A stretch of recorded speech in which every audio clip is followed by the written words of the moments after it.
You know this program. We are here mostly on Sundays. 1 minute. We are here mostly on Sundays. Koma leloli timata kugwirizana kuti tikumana solero, and that's what we are doing tonight. So today is supposed to be Ask Azmayo Masuka or Ask Alice. So we are asked the question and we answer that question. But before we go into the other questions that we have, I just want to start by saying in the week we had this article. So don't feel like good no, we will also talk in Chichewa. There was this article.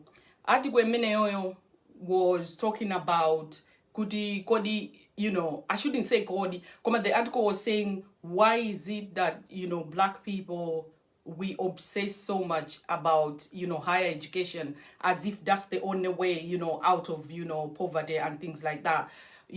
Because the writer was like, stop obsessing. I kind of like had the article that to see the heading, like what he says, but it doesn't matter.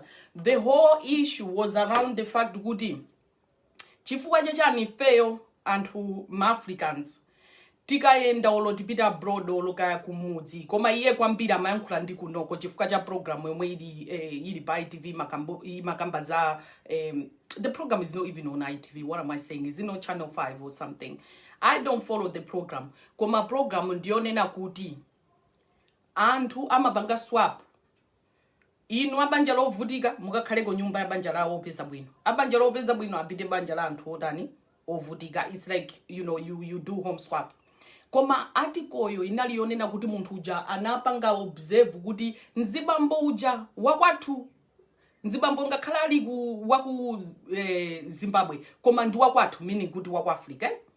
Nyumbamo he doesn't do anything. Sama gwira sama takataka ata kupanga masters. Ndiye abambo aja amangoswera pakhomo kuwerenga whatever it is that he do zoti zimuthandize ni masters yomwe akupangayo, nothing else. In the meantime akazake ndamene she has to work, she has to come home kuzaphika kutani kupanga zina ndi zina pakhomo. Abambo literally he does nothing. Koma pakhomo panthu akuvutika. It's not kuti zinthu zili bwino mpaka na amayi omagwira ntchito ziwiri zinthu si zili bwino. And nyumba yomwe amakhalayo ndi nyumba ya council. Kwa anthu amene simadziwa kuti nyumba ya council ndi chani, ndi nyumba chabe momwe mungapangire class nyumba zomanga ndi boma kuti nyumba yo ndi ya boma. So normally munthu ukamakhala nyumba ya council ndiye kuti le ndizikhala yochipirapo than a typical house yonena kuti iwe wekha ukatani ukapangire ntulu ukapange mortgage ulu ukagule whatever the case. Koma nyumba ya council ndi nyumba yochipa. Kwa anthu amene maybe tili ku Malawi ndiye kuti mutha utenga ngati momwe tilili kudalili Malawi housing. I don't know if it's still there. Koma we had Malawi housing at some point.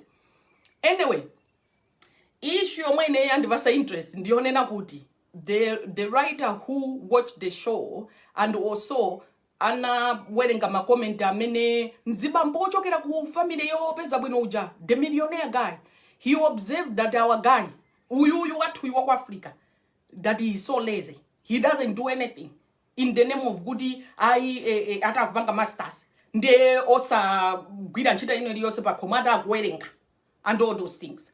So nzibambo uja opeza bwino uja mzungu uja anaona kuti koma undu ulesi wachikhalire, and so he had to comment on it. Koma the issue is the guy who, I should say the guy, whether it's a guy or a girl, pointless, but the point is uyu amene analemba article, she's a Zimbabwean. Koma amalemba article yo kunena kuti why is it kuti fair and hakuda ma Africans timapanga obsess kwambiri za higher education as if that's the way out of poverty. And the momana bangira phrase, she's trying to say goody, don't think goody that's your only way of out of poverty. There are other things. And then mwati kumujo wakamba zintu zambiri including kunena maone na kuti kunja kuno anthu analemera. Yeah, yet they didn't have to go to university. Kunja kuno anthu anapanga achieve chakuti anapereka ma example pamene paja nkudzane na kuti I think muntu when you know how to read and write that should be enough. Nzongana nina right? Now, ngani anthu fedita iwona kugulu inaso kunali ma debate kumene koko. you know, kunali ma debate anthu ena sana mvetsetse zomwe amalemba wati koja amaona ngati kuti iye uja akuti anthu tisamapita ku school anthu ena amatenga kuti iye bwanja kupanga discourage anthu tizipita kuchani ku school and all those things anthu aliyesa anali ndi take yake pa nkhani imene iyi. But here's the deal, ifeyo tikukula ineyo why I've picked up that interest kuyikamba nkhani imene iyi ndi chifukwa chokuti ineyo what I read on that article plus program yo it actually sounds so true to me and is so familiar because I've seen it in our own settings. Anthu ifeyo tikamakula makolo athu amanena ndipo amachita kunenetsa ana inuyo muphunzire sukulu, mukapanda kuphunzira sukulu muzavutika, ana inuyo muphunzire sukulu mukaone kuti ana inu muphunzire sukulu mukakhale pabwino. Literally they keep banging on it. And munthu ku Malawi ukamakula ngati iweyo sufuna kupita usukulu amakumenya, they beat you up kuti iya ikusukulu upite, ngati supita usukulu ndipo simasuja, ndipo ngati mwakuti and they'll make life difficult for you because it's a must that you go to school because that's the only way out. Okay, now tikatengera ku Malawi politics ndiyo ngaiona ili yambakata anyamata abwinobwino ajandaja kukhalira uthamanga munsewu. They don't have anything else to do. Kulibe ntchito zoti angagwire, kulibe ma opportunities, kulibe the government itself, you know, it's full of corruption, kuti drama sizimaoneka mwezi maendera that they can even help the youth to say kuti maybe they should set up tindrama toti anthu atha kumatengako nkumapanga ma business. Even universities don't just build them in one way kuti yai basi ngati iweyo kumapita the system of universities like kuti upite kupole you have to have my points mwakuti you have to pass my entries you have to do chakuti. In the meantime anthu ena amango kalowa kupole bola mbale wawo amagwira ntchito kuti amagwira ntchito kukaya ndi kuchanchani whatever. But here's the thing, if the government was like kuti kunalibe corruption maybe ndrama zimene zozobwezi kutandiza kuti anyamata ena azitenga ko ndrama ya business olo kubwezi kuli ma college olo ena ma advanced college oti amango kaphunzitsa ntchito ya manja, because the fact kuti munthu ulibe masters olo ulibe PhD doesn't mean kuti you don't think. Okay, so article was emphasizing on the need for us kuti olo tipite kumalo kokuti kuli ma opportunities osiyana ifeyo chinakhazikika mmutumo kuti ina must have masters ndipo ina must have ujani PhD. That's what is settled in our mind. And munthu uyo anapanga specify kuti higher education meaning kuti iyeyo sala against education. Ino munthu aliyense amene uli ku Malawi olo uli kunoko ku UK ngati unaphunzira from standard 1 to standard 8 ndikukhoza maiso nkudzaphunzira from 1 mpaka na from 4 ndikukhoza maiso, my dear, you are educated. You are educated. Education is you kuphunzira zinthu zomwe you need to know. Okay, olota khala kuti mmoyo mwako munosazadziwe kulutsa ndege kuti wina wake anakaphunzira sukulu ina yake ulutsa ndege panopo ndi pilot olo iwe utakhala kuti sumadziwa zimene zozo, it will not affect your life. You don't have to know. Koma things like biology, you understanding your own anatomy of kuti ine tupiranga ndirotere, it's important for you. So it's not a must to know everything. So munthu kuphunzira from form 1 form 4 nkupezeka kuti wakhoza bwino and everything else, you are educated. What you do afterwards is what iweyo you want to train yourself kuti udziwe kaya ukupanga nursing udziwe kuti kodi how you can treat people for the sake of your career kuti uzikagwira ntchito, not necessarily kuti at that point ukuphunzira so china chake chokuti sukudziwa. I don't know how I can put it, you know. What you learn in university is more about your professional training, not necessarily the education from the basic level. I know kuti anthu amene tinachoka ku Malawi kubwera ku UK kuno, when we went to university malembedwa zinthu pena pake we kind of like struggled, it was different. But I don't think it's down to the fact that he felt tinalo saphunzira, it's down to the fact that the system of education is different in itself. Ana kunoko at a very lower level like ku high school amapasidwa ma assignment oti apange summary, amapasidwa ma assignment oti alembe zinthu zina zake zokuti ifeyo tinakazimvera university or tinakazimvera ku college tili ku Malawi and things like that. Nde ukabwera kunoko ku UK zimakhanga kuti ukapita ku university iweyo wochokera system ina ndamene ukupanga struggle. Ana amene anabadwira kunoko kuti zinthu zimene zijanamba ndikale, they are already prepared in the way the education works here. ndiye tikakhala university kuja atakuoneka kuti they are doing better, right? But that does not mean kuti iweyo you needed university for you to understand that level of writing and all those things, kaya how to structure an essay and things like that. No, you go to university kukaphunzira kandi engineering ndi whatever it is that you want to do. Even the law, even if you go to university to learn the law, you know, the law you need to know is the one for the land where you're standing. Ngati uli ku Malawi iweyo, if you know how to read and write, you can actually access the law. I don't know panopo kuti izinto zinapangidwa banje. Kumano, the law is supposed to be assessed kuti you can access it even kwa DC. Utakupita kwa DC kukafusa kuti kodi ndufuna ndidziwe lamulo ndi momwe kwachitikira zinthu anthu akukhalira kumapita kuje ni kukhoti. Andufuna ndidziwe kuti lamulo lili patipo ndiwerenge nawo. If you know how to read, you can read that. The only problem again, corruption ili ku Malawi, anthu sakutenga ndalama kuti azigwiritse ntchito kuti dziko likhale advanced so that people can access information easily. And even the law should be made in the way that it's transparent to people. You know, so there are other dynamics and other political issues that are Malawi because mwezi makanigitsa kuti anthu zipanga access information mwezi kwenekera. But having said that, it doesn't mean kuti anthu they are not educated. People are educated, as I've said. Komano pali chinthu china chake chinakhazikika mwaifeyo anthu fet kuti ukakhala ndi masters ndekuti ndiwe munthu, ukakhala ndi PhD ndekuti ndamene waphunzira. Inu ku Malawi anthu amakana chibwezi kunkana munthu alawo saphunzira iye uja koma munthu ali ndi MCE yokhazikika yabwinobwino kuphunzira kwa bwanji. Munthu umapita ku university, as I've said, to have that professional training of what you're gonna do. There are certain things that other people have trained in that if you never even knew, it doesn't even matter to you. It doesn't. Even when I came to this country, it's not zomwenda puzira kunoko zomwe makes me educated. I believe kuti kupuzira kwanga ndikumwenda kuuza na papa ndinapuzira kutokera kwatu. Anthu ena okamayankhula tu panopo amanena kuti iwowa ndekuti alibe zochita mama okapanga chakuti because again anthu mumafuna kuti mupereke ulemu kwa munthu akuoneseni mapepala kuti ineyo ndili ndi PhD, ine ndili masters, ndi pamene mukhale pamene pajabo mulawu uyu ndi amene ayankhule zanzeru. Kuchali chikumena amapereka maudindo ifika kuti muli ndi PhD muli ndi masters. In the meantime, you're not even in touch with what is happening inside that church. In the meantime, you don't even know what you're doing. Ulibe even a gift ya leadership kuti utsogoze anthu. So ineyo my point is kuti anthu ifeyo tinachitenga ndikuchikhazikisa ndikuziuza kuti ngati ndilibe masters sindingapite patsogolo, ngati ndilibe PhD sindingapite patsogolo. Uyu mtsikana amene analemba article iyi, she did mental health nursing, and then afterwards zinthu zisakumuyendera, she decided to do something else. Now ku Malawiko even anthu oti anapanga ma masters ndi ma PhD amakonda oyang'anira anthu onse masi ujeni pansi. They think kuti iwowo they are better than everybody else because anakatenga PhD kaya ku dziko lanji olo kaya anakapanga masters kuti akabwera ndiye kunyada. In the meantime, inu munthu amakhala ndi masters ku Malawi yeti nkumangoyendera galimoto ya limbelifi yake alibe, cannot even afford it. Koma mukuti ali masters sichocho olo ka galimoto kamene amapanga afford kapokonyole. Kunoko munthu wina wakatokha kuti alibe masters ndi kusukulu kwa mwana ngomaliza high school, koma as we are speaking ali ndi galimoto yokuti munthu wa masters ku Malawi cannot even afford it. You understand?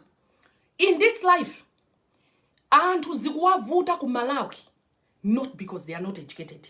Ku Malawi kula nyamata mphamvu ino wokuti if you showed them ntchito nkwauza kuti tikulipirani ndama yooneka, they will work, but the work is not there.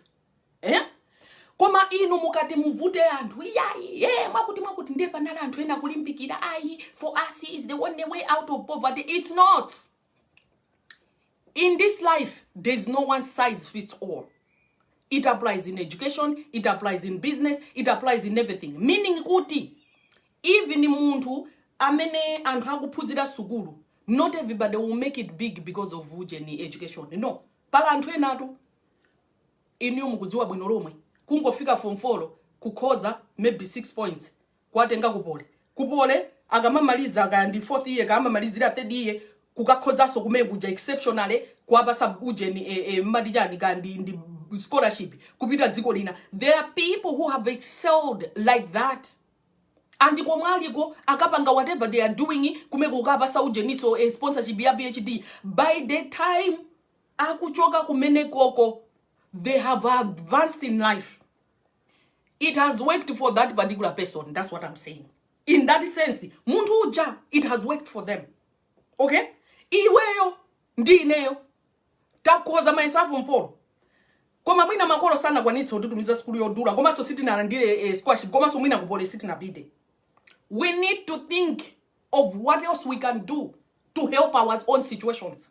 Not to be stuck in the mind kuganza kuti ndeboti ye ujanda amene wapita kukapanga ujeni. It means if there is nothing else that I can do. No, there is something you can do with your own life. There is something you can do. It doesn't have to be tose ndikatenge PhD. Iyeyo zamuyendera. Endiso malai momwe mumula anthu ena okuti anamaliza babole. Chabwino sana beze scholarship, but they were able to be offered a job at an early time. Yongana malizira sukulu, they've worked their way up and things are going for them. Inu tikamanena kuti way out of poverty. We are not talking about kuti mukama gula chabe ndiwo ndi nsima nkukwanitsa pamene bobo ndiye kuti you are out of poverty. No. It has to be more than that. It has to be. Then even ineyo, I can give you my own examples. Ine ndukumbukira madala tamali, right? Where we moved. Kunali nyamata unawageti mati Jack. I've never forgotten that guy. Tili standard 8. Ino, mukudziwa nthawi mene yoyo zinthu andu zikuvuta and everything else. Iye uja makolo yake amadwala. Zinthu kwawo zimavuta. Even kuti abwere ku school sabato analiba and everything else. Do you know what Jack decided to do? He understood kuti sukulu amaifuna. Koma iye nzinthu zokuti ndi circumstances zake siziteka. You know what he decided to do? Anamba kugulisa tizinthu jonchi kumsika. Kumakhala nsika uja wa Saturday or whatever. Anamba umakagulitsa zimene zo kumisika kumeko. Before we know it, if you're a bit of secondary school, pokabwera tinapeza Jack wasegula ka amatika hardware. Ndikumapanga ujeni. Ndikumagulisa tizinthu. Anamba ka hardware kaja. Before you know it, anatsegula kokhanga ndika supermarket. Ndukamba tu panali pamalo poti posachuka nkuchuka komwe koma panali pokuti anthu they always pass there ndepa makhansika and everything. Munthu nkutsegula supermarket. Maba no munthu kwamba ugula magali moto. Iyeyo no today he sends his own son to a private school. Yodula kwambiri. Okay? Today analemera in the same place where he grew up. He didn't have to move. He didn't have to do anything. Koma anabanga understand his own circumstance. Anabanga understand kuti ineyo nditakulimbikira. Koma one, I'm not the best in class. Two, ndikuoneka so kuti makolo anga ndovutika maybe do not work. And he has found his life like that. It has worked for him in that way. Koma his mind was open enough to think in that direction. Now, chomwe chapangisa munthu uyuyu kulemba zimene zizi nchonena kuti anthu amene tili kunja kunoko ku UK. Kuli ma opportunities ambiri. Koma anthu ena we have refused to explore them. Timafuna be kuti mpaka na tikamakhala, ine ndifuna ukapanga masters. Ine ndifuna ukapanga masters. Inu, as you are, you even have bachelors. The guy who was being spoken about, mwati komuja, analitu ndi bachelors. That's why ukapanga masters, isn't it? He's got bachelors. Because akana kaguda alibe bachelors, this is Africa koseko. So basically, he is not just educated. He even was trained already in a certain kind of job. The question is it that he can't get the job? I don't know. And when amayankula zambiri mbiri kumanena kuti yayi, you know kuti anthu amapangidwa discriminate, anthu akuda sama pasidwa zinchito like any other person mwakuti. But the tycoon guy pointed out kuti our guy is lazy. Ine palezepo ndipo mwini mafuna ndipachedwe pamene popo palezepo ndichedwepo.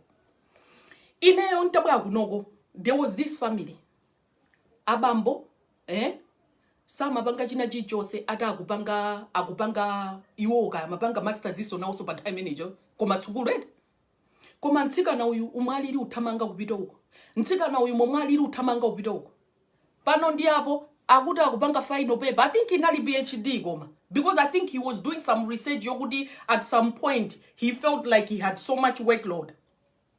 Ananena kuti ata akuchoka kai pa khomo paja ukakhala ku campus akuti ntsika na uja ndi mwana they are distracting the guy. Idili tu ndibanja la kwathu kufikika koma anthu akwathu omwe anachoka pa khomo paja and he went kukakhala ku campus akuti yayi he's being distracted. When he went there anapeza PhD yake, whatever he did, eventually he did not even come back to that house. He went and married somebody else. Manvezesa? Ineyo, my point is, in this life and tukukanika kupanga focus pazintu zomwezi kuchitika immediately, we are only concerned about the long term thing. In this life you have to have those long term plans, but you have to also have short term plans. Okay, in 10 years iwe okufuna kuti uzakhale masters yako yapanga whatever, but what about now? You've got family, you've got kids, you've got a wife, you've got a husband, you've got whatever, you've got responsibilities. What about them? At least get a job and be supporting those people while you are chasing your whatever. If you feel good, PhD is very, very important, that you don't want to do anything else, why marry then? Why have kids? You should have focused on your education first and finish. But life is not perfect. And sometimes we want to do certain things along the way. We meet somebody, we get married, or we do jagudi, and then we find ourselves in a family, but we still want to pursue our dreams. It's not a bad thing. But what about what's happening in front of you? Because the guy, even if he akupanga masters, even if he's trying to do masters, it seems woody. Family yake ikuvutika. Ndenkhani inali pamene popoto. Family yake ikuvutika. To the point kuti anthu akukhala ku cancel. 1, 2, pakhomopo zinthu sizikuyenda bwino. Amayi akagwire ntchito mpaka na ziwiri zona. Andi mmamba mwake azibwera pakhomo pamene paja kudzaphika abambono kuchilipo china chilichonse. Ndi anthu amati yayi pa TV pamene popo anthu angonjezera zochita. I think simomwe amakhalira dikirani ndikuuze. Kula azibamba ambirimbiri amene ine nawaona. They don't do anything. Olada khala kuti iwowo masters yo akapange akabwereko kutsina ngayifuta ni masters akapanga akabwereko amapita ku ntchito kukagwira ntchito mkazi so kupita ku ntchito kukabwera akabwera pakhomo amangopinda miyendo kumaonera kuti ati kodi nkhani ku court inaenda bwanji. They don't do anything else. There are so many of them. That guy being so lazy is not news.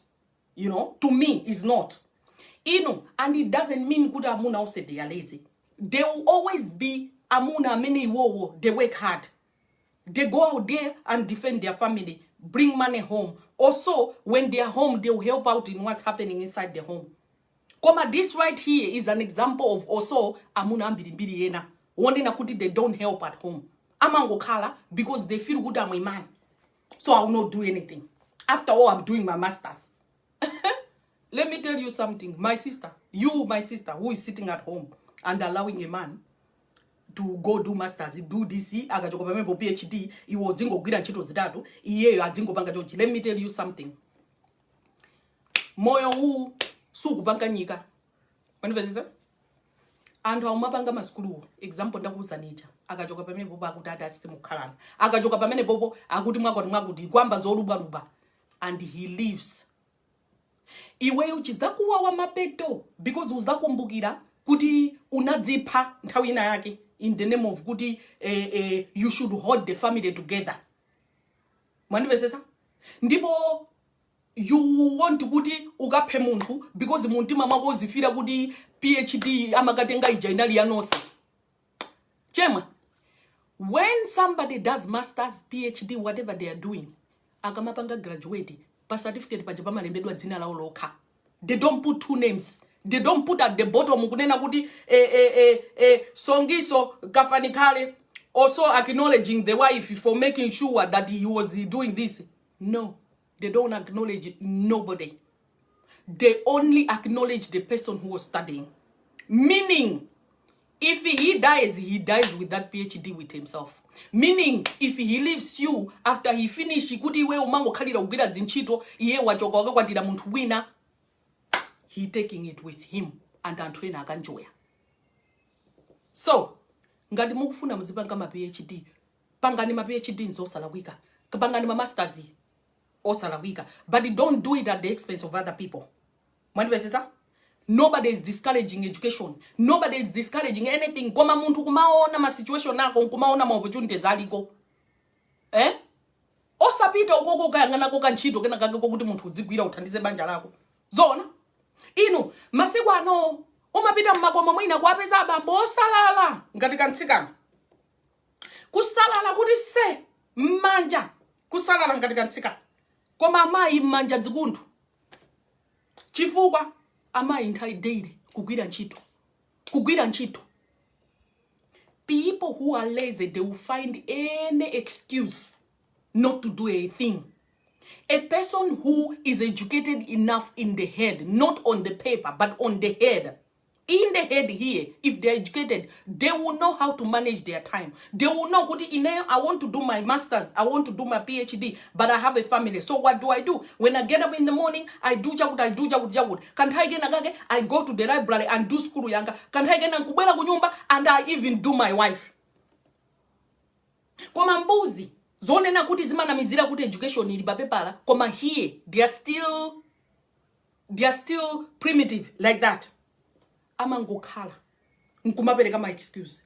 And the thing is, anthu amakuwerenga munthu amene iweyo you can allow them to take advantage of situations. Because this our sister, she's allowed this guy. You know, if she would take it up with him and tell him, Goody, no, my guy, I really I really love you as my husband, but there is no way I can be paying all these bills by myself. If she could stand up to him, he will not do that rubbish. He will not do it. Koma azma in a face, so we want to be good girls. We want to make sure that our husband, we don't upset him. When he want to upset you, he will not care about how you feel. He will not. He will leave if he want to. And please, I'm not trying to put any negative thing to studying, but I'm just saying good thing. Sometimes, kumango lolela kuti muntu wina wake akupanikizike, it's not good. It's good to be educated, but let's not literally kind of like dismiss all the other opportunities in life. And to Anna, we've come in contact with good money that we could have used that money and invest and make a business and make good money. Money that we will never make in the whatever we are pursuing.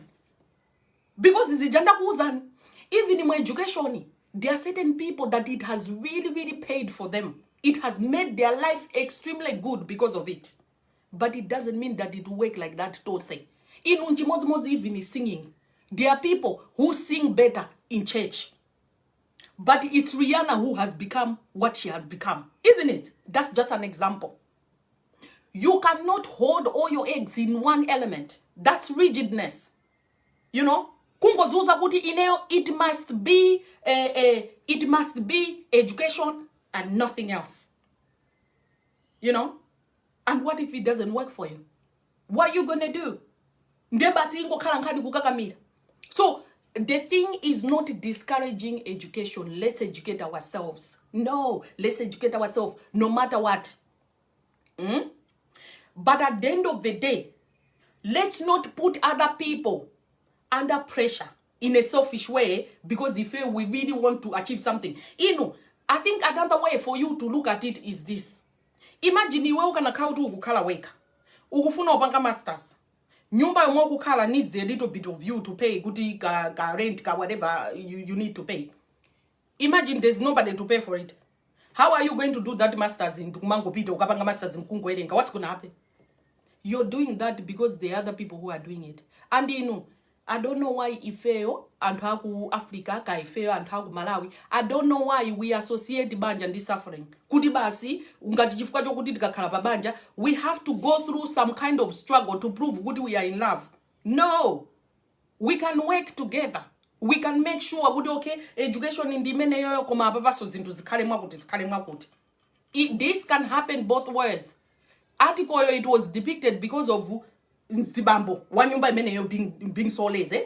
But this can happen even the other way around. It can be a woman who is just lazy. She don't do anything. She don't do wagudi. Hai panobondi kuwerenga. Every time more panobondi kuwerenga. Not helping at all. It's wrong. TNT puzire, it's good. Kumalawi, it's hard good mundu upeze nchito if you are not educated. I know that. Okay? Koma tikabwera kunoko, for example, kunoko kulima opportunities ambiri, you know. and even antwena ife kunokoti kamakhala we are able to see antwena pamagulumu amagulitsa zinthu amapanga ma business even from home. They are able to improve their lives, but they are here, you know. Explore other ways. We are all different. Antwena in this life, we will not reach our potential because if tina kazgiga kuti tonse chuma chathu chiri masters. That's how we will not hit our potential. If we were to try something else, it might work better for us. Maybe not for everybody, but maybe for us. So it's not a question of would you close the door for education. No, it's a question of open your mind. You know, have an open mind. When you do things, you should be able to welcome other opportunities and say, good, let me try this. Kula andu hambiri onena kuti when they get educated, take masters, do whatever, right? Kula andu hambiri they've gone and even do business. This Facebook where you and me we are talking, Mark was in Harvard University, isn't he? When he did whatever he was doing, he came up with Facebook. So I'm not saying good education doesn't have an element. It has, and a lot of it. But at the end of the day, I'm saying good people still think outside the box, not just thinking good ndabanga skulu indufuna uti muntu wina akakandilembe ntchito. No, because antu akakulemba ntchito, all you do is invest your time every day. Kupita kuntchito kuja. You don't do anything else to develop yourself, and ngati kunchito kama ngokulipira just about enough to pay your bills and to feed yourself, you will not go anywhere far with it unless nchito yake ukugwirayo zijandanena zija ikhale yondina kuti amakulipira ndalama zambiri. So in a certain, you know, after a certain period of time, it may help you in that way, you know. Other than that, you will still find yourself struggling. Anthu ena amanena kuti ya iwo aphunzira matama pamepaja kuti ya zinthu zimayendera. Peter ni manyumba mao, you find anthu mwaja onena kuti they say kuti zinthu zinaendera. Even common sobo you can't find it in the fridge. Anthu kumasuwa zakudya zokuti zabwino bwino. Ndizija kunena zoti nyumba kukhala outside kuti akakhale ya council because it's subsided in terms of kuti rent it's lower than in nyumba zina. Why do that? And antwena they can argue and say I'm not living in poverty. It depends with your definition. Kunoti nditi maguru tambiri mbiri tomwe anthu we organize so that kuti paka situation will help each other. What do you call that? Isn't that poverty itself? Because if you have enough money, if you have more money, you're bound to not care about this mobilizing and having these little groups because there's so many things you can take care of yourself, you know. Individualism is something that you cannot embrace if udakali areas onena kuti you feel good you need your community with you. You will need a community in some ways, but not support yonena kuti financial and things like that, you know. So let's continue education koma isakhale nkhani yokuti kumapanga ma excuse. Sometimes ngati uli ndi ana uli ndi banja mwina dikirani kai zinthu zina zipangidwe sort zipange calm down, then you do that.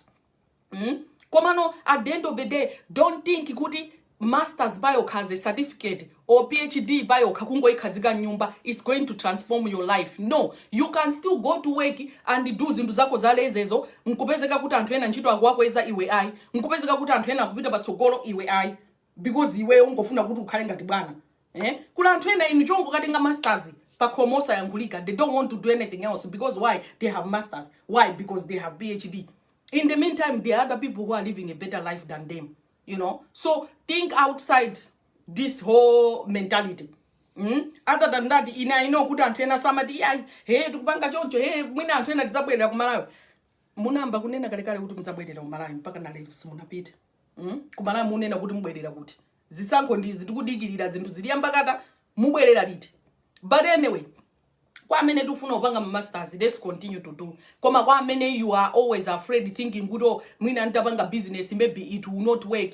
Give things a try. At least you try and see good this is how it works for you because your opportunity is yours. Your gift is yours. You will not know my capabilities amene uli now unless you align yourself in that area. Unless you try and see good zinto zitawukhalira bwanji. So osamango bye. You know, osamango kaso ni maganizo manena kuti sungachite bwino in this life unless ukhale kuti you are educated. The list is endless of people who have made it without masters. And mawo mangonena kuti unless you are educated, if we are not saying you shouldn't be, ndakuza nikale ngati munthu uli ndi MCE ya bwino bwino unakhoza bwino bwino, you are educated already. You are. ngati kwina kozitu zoti ufuna upanga bachelors upanga PhD whatever izimene zozo zikuthandiza ndi career yako what you want to do as your job koma other than that you are already educated that's not an issue you know so what we are saying here is kupanga higher education kuti ndiphunzire ndipange PhD ndipange masters it should not be something chokuti mpaka na anthu ambe kudya nsima ya nchere pakhomo because mukuti ndrama mukusungira masters please balance it out so that kuti you do what you want to do koma it should also not affect anthu to that level so anyway in conclusion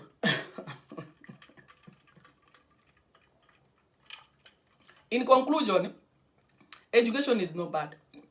Continue educating yourself. But don't be lazy. Zindu zikamavuta, be able to also offer to do something to make it better. Going to our next talk.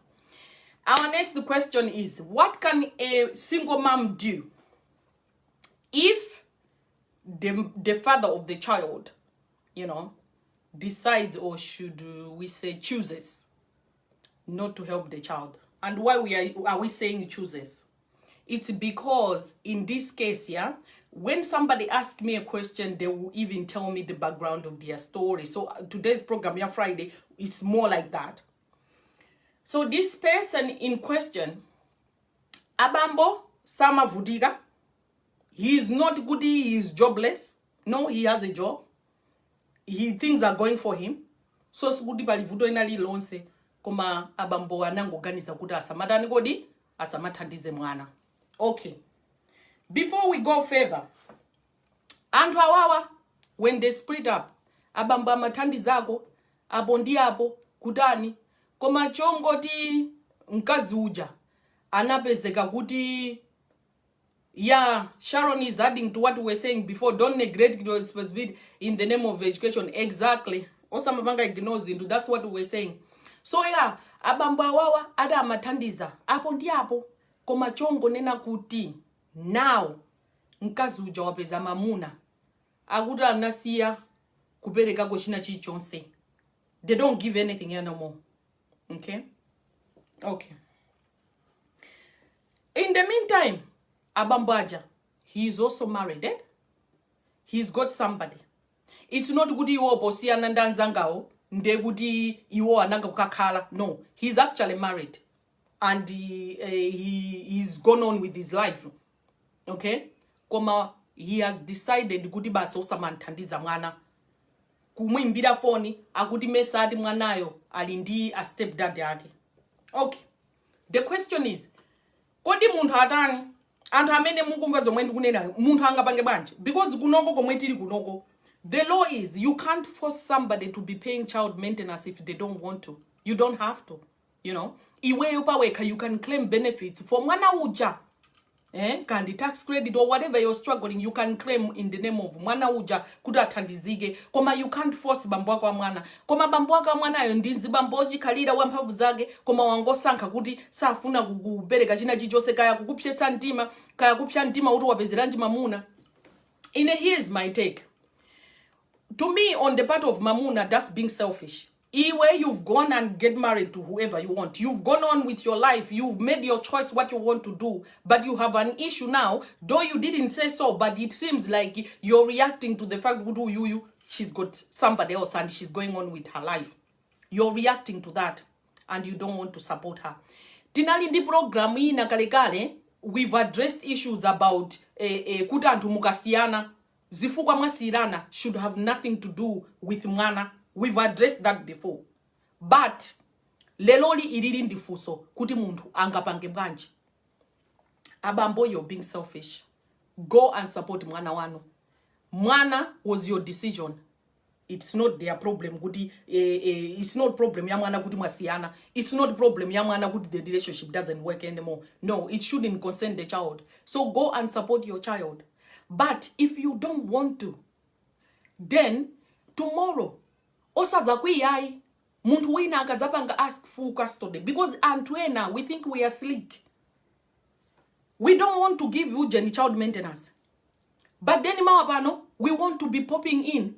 Ndikumango kapanga ngati kuti mwana wanga inu. It takes a lot to raise a child. Food, shelter, every day, you know, giving them a hug and giving them a reassurance, good, everything will be okay. And then you don't pay any of those things and you're not there physically to help that child. Koma, you want to show up when it suits you. Kodi inuyo kuti muje pasiku kukacha. Do you have to decide kuti lero ndija mawa sindija? No, you eat every day. And that child needs to eat every day too. So you need to make sure that there is a certain amount of money that you put towards. This should never be something that and has kupanga chase around the block. And has ichita kulimbana nawe. Kuti songiso uli kuti. Pafunika ndrama ya mwana. Iwewe kaudzikhala ndi umuntu ndikupereka ndrama ija kuti mwana agwiritse ntchito. Now, ngati mwaona kuti simukufuna kupanga zimene zozo because you just don't care anymore. At least musiyeni mkazi uja ndi mamuna amene apezana naye amene agwirizana naye. Leave them to make something for themselves. Leave them to make the family they want. Anthu ena ndino anthu adala. Anthu ena ndino anthu adala. You don't want the girl, but you want to also be showing up there whenever it suits you. Just to show your presence. Kuti anthu azikuona nikuti iniyo ndi mwana kaya kukampanga intimidate mamuna wanyuwani uja. So in the end, nzatuyu asazakaliso ndi relationship because you are not there anymore. Because you don't want, it's like there's a part of you just want kuti iwe mwe wako zipitirira koma uzimuona iye ujada kalipo mpacha. Inu koma muzipanga progress. No, if you don't want to be there for the child, don't just stand up there and cause confusion for people. Carry your problem and go where you want to go. For the girl, amene uli ndi mamuna onena kuti doesn't help the child and you are here, muli ku UK kunoko, muli ndi mamuna okuti samathandiza mwana, you know, don't push him. Leave him if you don't want to do anything. But put everything down. Kaya muna mulembera poyambirira ma message wokuti amayankha kuti neyo sindufuna oyang'anira mwana, kaya anayankha kuti yayi ndibe nazatendi, kaya anayankha kuti muona ndi mamuna wako anyuwani, kaya anayankha kuti kachani. Everything that he says, put it down as evidence tomorrow. Because tomorrow, if you wanted to go to court and say good you want full custody, you can use these things as evidence. Kunena kuti ye mwana wakhalali bena inchito. And don't allow silly things like, you know, mamuna wokuti amakhala ku UK konkuno osabwera kuzaona mwana. Then tsiku lina akuyendera zake alibe nazo atendi. Basa amadusa chakwa no ndingodusa ningomsuzumira mwana amene ujasali mmapulani mwake. Ngati ali ndi plani ya mwana atakupanga tsiku kubwera unyumba kwanu udzakhala basi kuonana ndi mwana orokaya kukumana naye pati nkukhala nkucheza bwinobwino. Izi zomangoti kungodutsa, it's not really a priority for him. Don't entertain. Don't entertain. Ngati niyo mukufuna kuti mukhale ndi full custody, osa mukakamiza, don't entertain. Let him go and do what he want to do. At some point where you can make your own case and collect mwana uja full custody. Because chongoti mwana munthu munabereka limodzi, it doesn't mean kuti anthu ena adzifinyika. If you don't want to be there, you don't want to be there. But isinkhani yokuti deire tizikhalira iyayi inobereka ni ndalama mwana ndi wanu. Don't you know that? You already know that. But obviously you don't care. You know, you mufuna kuti chikhale chipinjo kwa nzanuyi nzimayi chikhale chipinjo. Iye azituwa ntauni muno because she has to feed the child, she has to do this. Iye ndrama yake isamakwane azituwa ndiye mama pano mudzimunyoza kuti iye ujasasamba iye ujamwakuti how is she supposed to do it? Ndiye osalimbana naye. Ngati mufuna kupanga kile mwanayo kuti niyo mukhale kuti akhale wanu, you should get rid of this guy so that kuti niyo you should be free in your relationship without interference. Then don't fight him because you've already done that and this is kuteka. Having said that, there are some situations in this life onena kuti muntu genuinely azibambo, onena kuti tinanena zimene zozo pa show ina genuinely nzibambo kuti zinthu zikumuvuta. Munthu amene zikumuvuta kuti amafuna atathandiza mwana koma zikumvuta amakhala munthu wachilungamo. They will come and make everything clear. Ine panopo ntchito mwakuti is it okay mwina nzingokuthandiza chakuti. Usaone ngati chete ine kuti ndisindikuganizira za mwana koma here is the situation. Anthu achilungamo samasowa. Koma achinasongiso, it's all about the game. They want to show up when it suits them. And they disappear as if you don't exist in mwana uja. And then they turn up when it's good for them. In the meantime, where you don't pick time to choose goody lero ndikhala present or not, you are there through and through. for mwana uja. So it's hateful. And then anthu amayiwala kuti munthu ukakhala kuti uli pa relationship and now you are with somebody else wokuti mwana uja swake, anthu kunja kuno amapita ntchito kusiyira munthu uja omupeza uja stepdad kumusiyira mwana. Anthu amatenga degree yeni kumakaswera ku school ku library kumusiyira mbambo omupeza mwana uja azimuyang'anira. Anthu amapanga zinthu zambiri inu zokuti munthu uja ongompeza mwana uja seems to be more committed than mwini wake wa mwana uja, you know. So at the end of the day, we can't be also sitting here and be happy kuti munthu uja akupanga put in effort and time should be disrespected. No, kuyang'anira mwana is hard work, you know. Inu ngati mumafuna umakhala ndi break ngati mwandime olo mumafuna muchoke mukapange zomwe mukufuna, nobody should give you that time of the day. So in a personal, I would say, Woody, if you wanna be there, then be there. If there's a problem, then be straight about it. Why you can't do certain things. Nobody should have to chase you. And if you are not there deliberately, mpama wabano, osa zamanena kuti yai, hey azimai, akumapangira dala chakuti, no, they are inuya achinasongi, so you know exactly what you're doing. As bamba mene they want to be straight, they will be straight. And in kani iyo moya bwelesa jiji, ndionena kuti, it's not like in Zimbabwe kuvutika or he's jobless. No, he just don't want to do something. And muka kalapa mene baba nde muzikala ngati kuti iniyo you are such family people mukapita kwa nzimai winayo. Uyoyo so munasiya ukoko ndi mwana aso naye. Okay? Sukuti uyoyo si mwana na iso ndi mwana. So be there for all your kids. Nobody has forced you to make kids. Mukupanga ma kids, you're making kids on your own. You know? So look after them. Be responsible for them. And don't make life difficult for other people. Ngati nkazi bokumana naye munaona kuti she's not good enough for you. Choberekera naye mwana ncha. You know? Choberekera naye mwana ncha. So tisapwetekane. Inuyo ngati mufuna kuti musamafinyike muzimasuka nanka kwatira gateni napanga chani. Please, atsika nawo apaseniso ni mpata. Same right? Ineyo ndiri ineyo. Ndikuona ngati kuti nzola kuika kuti munthu uzikhalira umuthamangira kumuza kuti mwana afunika chakuti. Mwana wapanga mwakuti. Ingolongosokani pangani manyazi nokha. Yeah? But in terms of kuti munthu wina aliso ndi relationship, zinthu sizikudani kodi. Sizikuenda bwino because mamuna wina is not happy mwakuti. Please don't make other people suffer because you are undecided, because you want to be somewhere else but you also want to be turning up here to cause problems. That's not fair. In the previous video, we also spoke yomwetina apanga nthawi imene yoyo ya single parenting or co-parenting. I think it was co-parenting the title. We talked about kuti munthu mukamasiyana, don't bring this unnecessary cheap talk, you know. Anthu mukasiyana aliyesa ali ndi wina, right? Koma pali chabeana. Please, can we maintain text messages about kids, you know? Achalitana ndi mbira phone ola ndi tumizira message amati afuna mapeso la kusukulu. Ndakuikira ni ndalama kuti mungulire ma text. That's that. Osati kwa chamamawa komande komande mwadzuka bwanji kumene koko dzuwa sili na wale kumene koko. What are you talking about? Nobody wants to know about that. Munasiyana aliyesa ali ndi wina. Zimangobweresa maphokoso, anthu ena mukamakhalira ucheza choncho amaona ngati kuti inuyo you are trying kuti mutakase zinthu, mubwerese mavuto. Olo ngati kuti mumanganizirabe munthu wina uja, komanso olo wina izimakhala ngati akupangani entertain. Akakublokani, mukuti munthu ndiolakwa. They've left the number open for you to communicate for the sake of the child, not for you to chat rubbish. You know? Don't entertain people. Inu anthu tikakhala kuti tasiyana, it means something didn't work. Zoma kakhala kumapangana drug when somebody is in another life, nde ufiti you. You know that person you are with somebody else. Toma ikira that my message don't tumsiye munthu wina wake in suspense kuti so what is happening? Oh, why did they text like that? Mukungofuna kuti anthu ena relationship yawo ivute. Don't do that. Be contented with your own decision. Nobody forced you to leave. Nobody forced you to leave a relationship. So move along and do your own thing.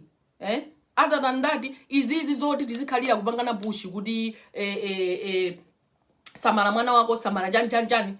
It's outdated. Honestly to God.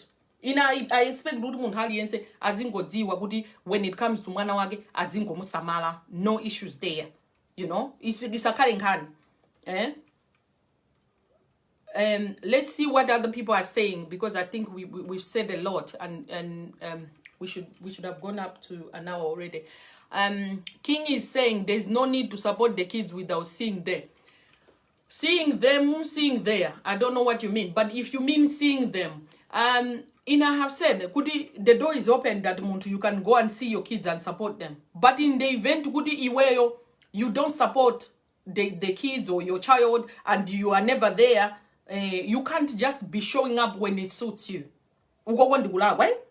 Nobody is saying kuti uzipereka ndalama koma iwe osazaoneana. Ngati kuli situation yonena kuti uma supporta mwana koma you are not allowed to kaona mwana, I think that's wrong. But in there, I think kuti you should be able to see your child but support them. At the same time, ngati si man supporta mwana to the point kuti stepdad ndamene amakhalira kun supporta mwana uja and everything doing, then please disappear.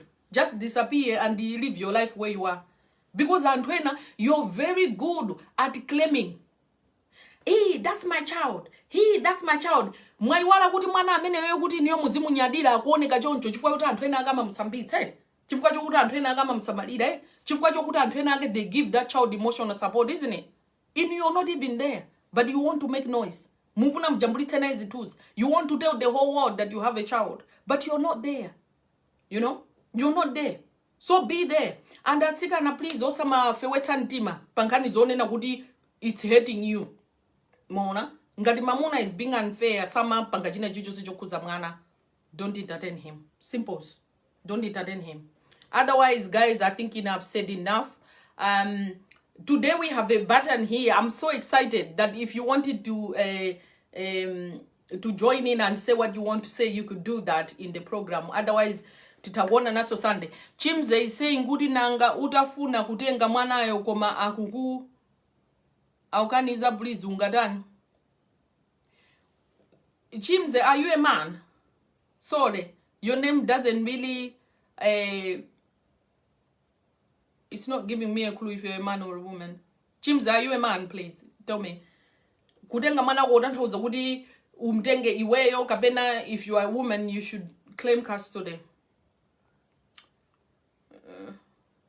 Okay, let me just answer in both ways anyway.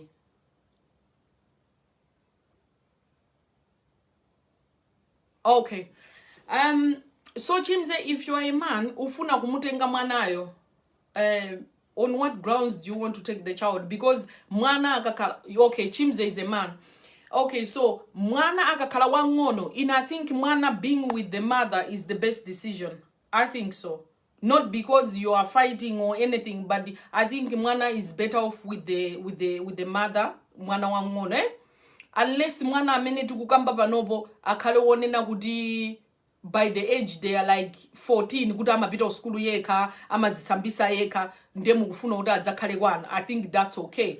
I think in Zibambo paweka kuti udzikhala ndi mwana wangono through and through, in the event kuti maybe mwana mamai wake is not in a position pali mavuto ena ake, or maybe she's passed away. Komano kuti chabe mwango kangana, I don't understand why you would want kuti umutengere mwanayo. Koma ngati ukufuna kudzango muona kupanga naye spend weekend, that's what we are saying panopo, kuti udzitha kubwera kudzantenga mwana weekend, kukacheza naye nkudzambweza, kungulira tizinthu nkudzambweza and things like that. Mwana utokhala naye weekend yose, or utokhala naye 2 days lese nkati mwa wiki kuti mwana anatsekera school. You can do that.